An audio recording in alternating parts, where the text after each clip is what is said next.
Alors il y a longtemps que je voulais faire une vidéo sur les esprits de la nature, donc en fait ça va en faire deux, donc ça c'est la partie 1. Alors la première chose importante c'est d'avoir bien en tête en fait cette expression magnifique du maître Denoff qui est dans le royaume de la nature vivante. C'est-à-dire que en fait nous sommes un bout de la nature, hein. Nous sommes vraiment une partie du monde naturel. Et en fait, on peut comprendre des vérités profondes, on peut comprendre en fait les vérités, les mystères de l'existence à travers la nature.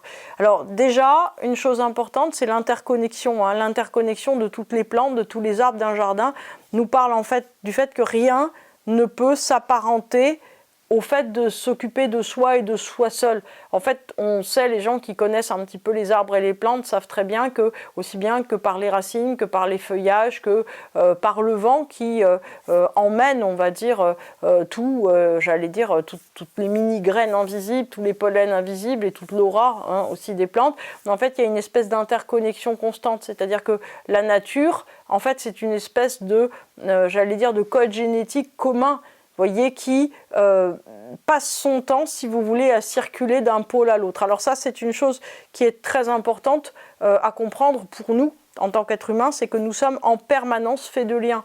Nous sommes en permanence faits de toutes les impressions que nous subissons, que nous choisissons ou pas. C'est-à-dire que tout nous influence. Nous sommes un réseau d'influence et nous-mêmes, nous influençons énormément de choses. C'est-à-dire que chaque journée que vous allez passer va profondément, en fait, vous transformer.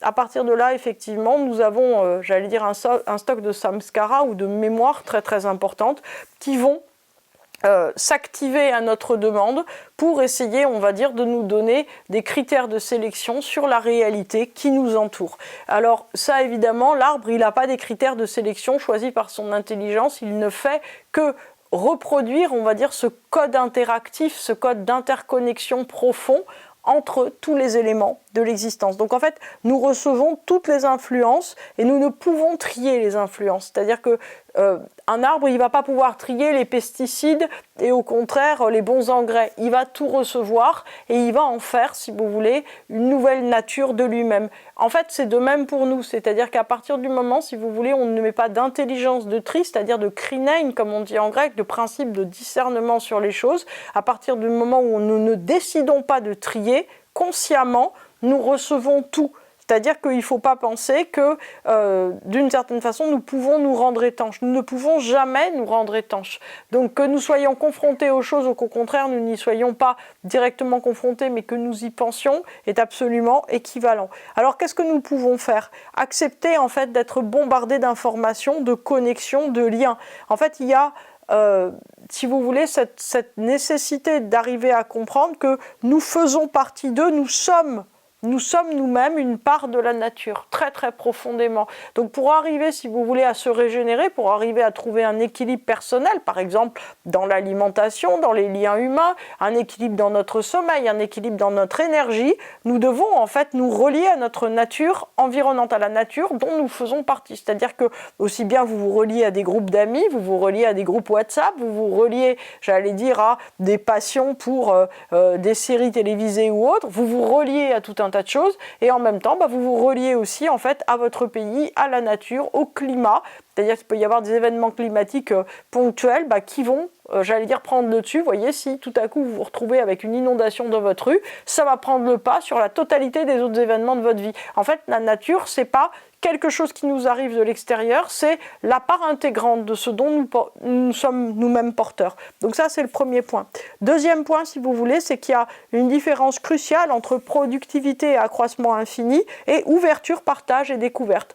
C'est-à-dire qu'en fait, c'est deux sens du déploiement, c'est deux sens, si vous voulez, de la fructification.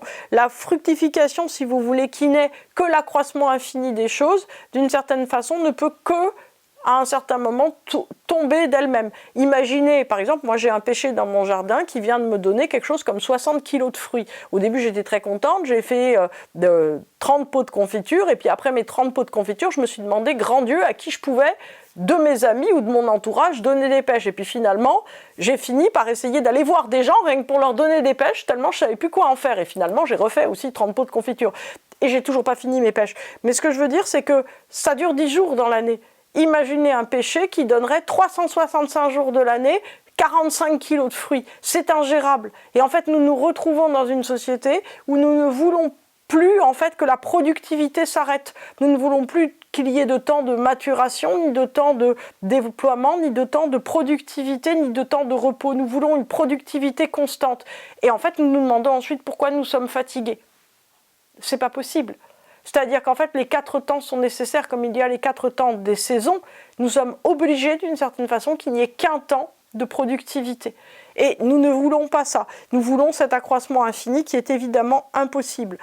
Il ne faut pas donc confondre avec l'ouverture, le partage, la découverte. C'est normalement la productivité qui est limitée dans le temps, va permettre une ouverture, va permettre un partage, va permettre une découverte. Des nouvelles recettes de tarte aux pêches, des nouvelles compotes de pêche, des nouvelles chutneys de pêche, etc. En fait, à chaque fois que vous avez quelque chose, ça vous permet normalement, je dirais en abondance, ça vous permet normalement un pas d'après. Donc, la différence, si vous voulez, réside aussi fondamentalement dans ce qu'on appelle le récipiendaire, c'est-à-dire celui qui reçoit. C'est-à-dire que lorsque vous cherchez à vous développer pour le bien de tout et de tous, et non pour accumuler et tout obtenir pour vous, vous vous rendrez compte que l'accroissement devient une dynamique de déploiement qui vous poussera à devenir protéiforme selon, en fait, j'allais dire, les besoins. C'est-à-dire que c'est très important de comprendre que quand vous vous tournez vers l'autre, c'est vous-même qui en bénéficiez. Vous voyez, c'est-à-dire qu'il y a vraiment, si vous voulez, ce mouvement, j'allais dire, d'interaction continuelle avec l'extérieur. Alors donc, en vérité, la productivité a le même problème que la monoculture, c'est-à-dire qu'elle ne promeut qu'une seule forme, et cette seule forme, en fait, nous épuise. Vous voyez, si vous aimez beaucoup les gâteaux au chocolat, ce qui est mon cas, je suis très contente d'avoir un gâteau au chocolat. Maintenant, si j'en ai 95, eh bien, en fait, je ne vais plus du tout aimer les gâteaux au chocolat. C'est même la bonne façon de m'en dégoûter, c'est de m'en donner trop.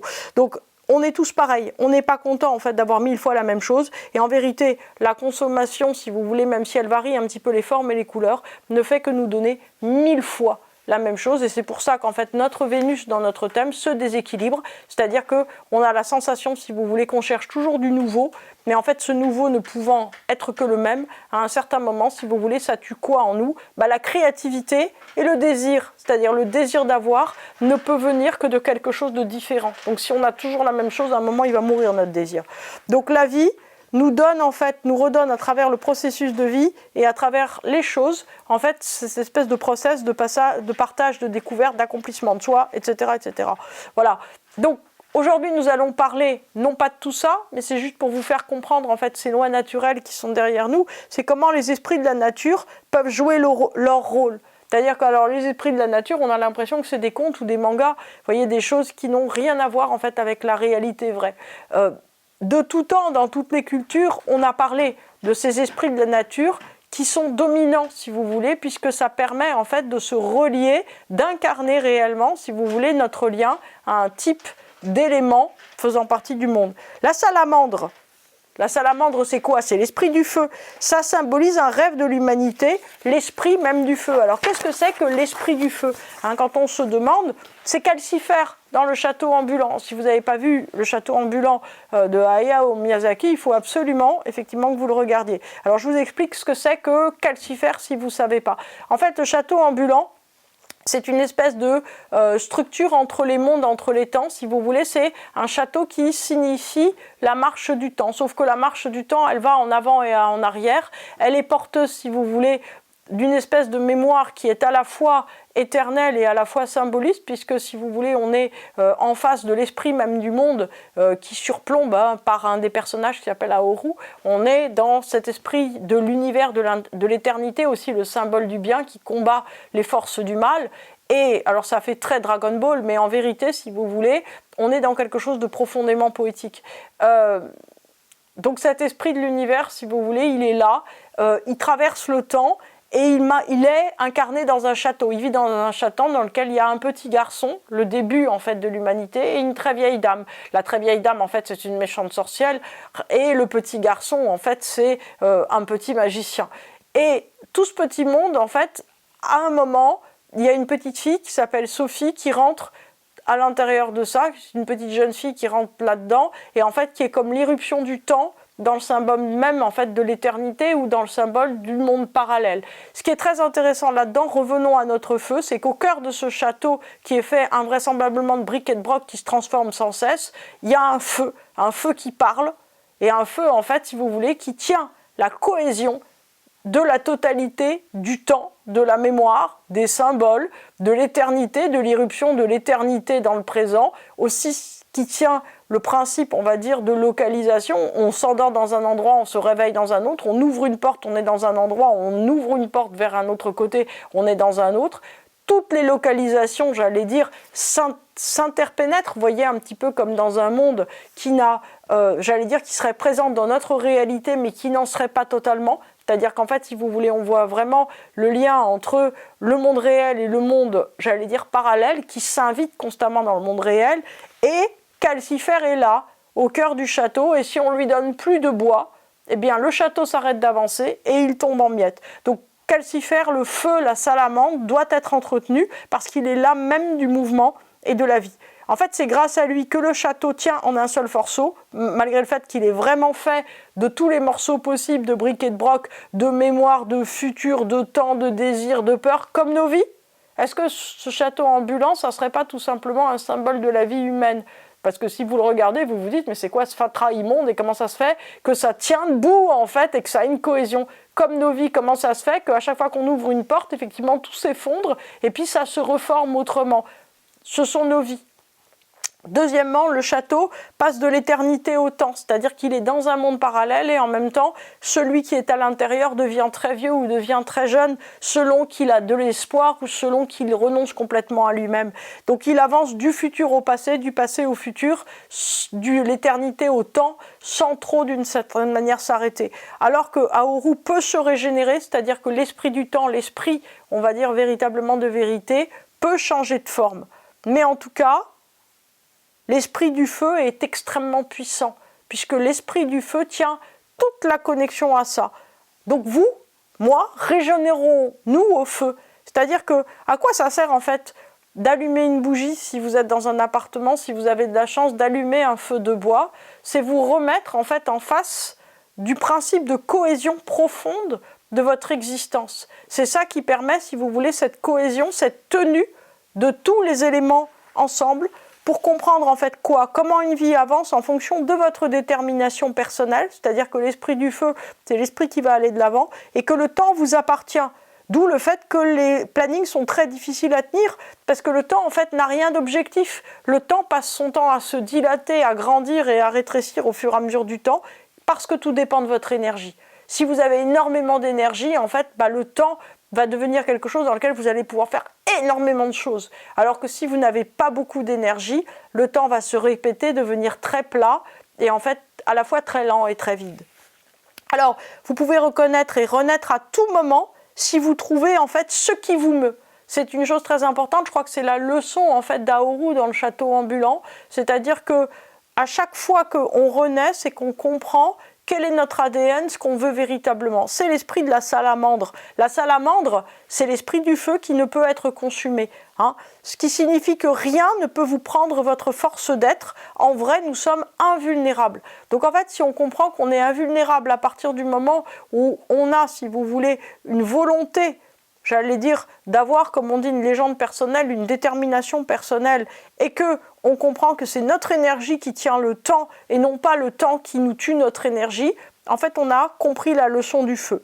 Donc, finissons sur la devise de François Ier, qu'est-ce qu'il vient foutre là, celui-là?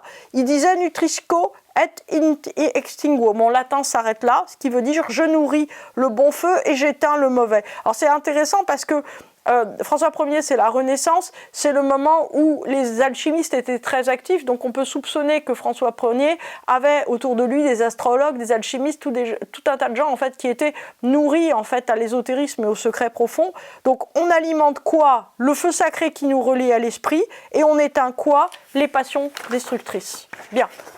Maintenant, nous allons parler des ondines et des ondins, donc des esprits de l'eau. Donc, qu'est-ce que c'est que les ondines et les ondins? Donc, tous les esprits de l'eau, ce sont les sirènes de nos désirs inassouvis. Vous vous rappelez de cette histoire d'Ulysse qui attache les sirènes non, qui s'attache lui-même pour entendre le son des sirènes, le chant, pardon, pas le son, le chant extraordinaire des sirènes. Donc je ne vais pas me lancer dans le fait de vous limiter. Voilà. Et parce que, si vous voulez, au fond, il veut se mettre en rapport avec la puissance profonde du désir inassouvi. Attention, le fait de tendre vers un but, comme la salamandre, c'est pas tendre vers nos désirs inassouvis. La différence, elle est cruciale, puisque, j'allais dire, les ondins et les ondines et autres esprits de l'eau nous relient à la matrice fondamentale, à la sensibilité, à l'intuition, à la purification, au magnétisme dans lequel nous baignons. Mais imaginons, si vous voulez, qu'il y a une très grande différence entre le fait d'aspirer à quelque chose qui va nous aspirer nous-mêmes, c'est-à-dire qui va nous dissoudre nous-mêmes, ou quelque chose qui va nous individualiser. C'est toute la différence, j'allais dire, c'est tout le dialogue entre le feu et l'eau. Donc, comme Greg Hayden, imaginons un bain magnétique, une eau divine matrice dans laquelle nous nous baignons, et des énergies invisibles qui sont matérialisées par l'eau sur la Terre. Alors en français, qu'est-ce que ça veut dire? Ça veut dire que globalement, si vous voulez, nous baignons dans un champ électromagnétique qui, lorsqu'il se densifie, crée la matière et toutes les formes, le fauteuil, le papier, mes jolis vêtements, les accessoires de tournage, les gens autour, nos corps. En fait, si vous voulez, plus la forme, on va dire, se densifie, plus elle est capable de se différencier, plus elle se dédensifie, plus nous devenons, si vous voulez, une espèce de bain tournant, j'allais dire complet, de magnétique, de fluide magnétique qui en gros se dissout par l'eau. Donc que ce soit l'eau de la mer, l'eau de nos corps, des rivières ou des océans, qu'on boit ou qu'on pleure, l'eau nettoie et nous remet en fait en fluidité avec le reste de l'existence, comme si profondément en fait on se remet dans le mouvement insaisissable mais fluidique et omniprésent de la matrice grâce à l'eau. Donc à quoi nous sert l'eau? À nous remettre en mouvement, à défaire nos conditionnements, à défaire en fait tout ce qui bloque en nous. Donc Viviane, la dame du lac, qui vit près de chez moi en Bretagne, elle est à côté, c'est ma voisine, nous permet en fait de savoir que quand il y a assez de brume et d'eau en fait dans l'air, eh ben, on peut passer d'un monde à l'autre. C'est-à-dire que tout à coup, en fait, on passe du monde intemporel où toutes les choses sont décidées, au lieu, si vous voulez, d'être dans le monde des conséquences dans lequel nous sommes nous. Donc l'eau, c'est le premier conducteur psychique, permet en fait de se relier aux mémoires antérieures et aussi, si vous voulez, aux ondes invisibles. Donc comme si l'eau en fait faisait grandir en fait dans nos âmes la conscience d'une appartenance à une autre demeure.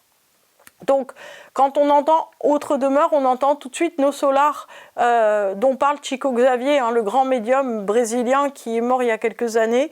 Et lui parlait lui-même de la Aqua de Paz parce que sa maman, en fait, lui disait, donc sa maman, depuis l'au-delà, lui disait, en fait, de garder de l'eau dans la bouche parce que ça permettait, en fait, de remettre à zéro, quelque part, j'allais dire toutes les blessures ou toutes les difficultés qu'il pouvait avoir eues dans sa journée. Donc il faut comprendre que l'eau, en fait, est une sorte de convecteur de force, un petit peu comme si vous voulez, on a besoin de l'eau pour en fait refluidifier notre rapport à des mondes supérieurs. Donc l'eau et le feu, ce ne sont pas des éléments extérieurs à nous, ce sont en fait la source même de notre être. C'est-à-dire que la salamandre qui vit en nous permet en fait la cohésion, on va dire, de notre vie. Pensez au château ambulant. Et la puissance de l'eau nous permet la connexion à notre appartenance spirituelle, fluidique et existentielle. Donc profondément, en fait, si on vit avec ces deux éléments déjà, on trouve la voie de la réelle magie, on va dire, de la place qu'on peut avoir sur Terre. Moi, ce qui me fait toujours penser que en fait, l'écologie, c'est peut-être une connaissance secrète, un rite sacré qui est en train tout simplement en fait, de se revivifier, comme si on comprenait à nouveau d'une manière différente que nous sommes des petites cellules de la Terre.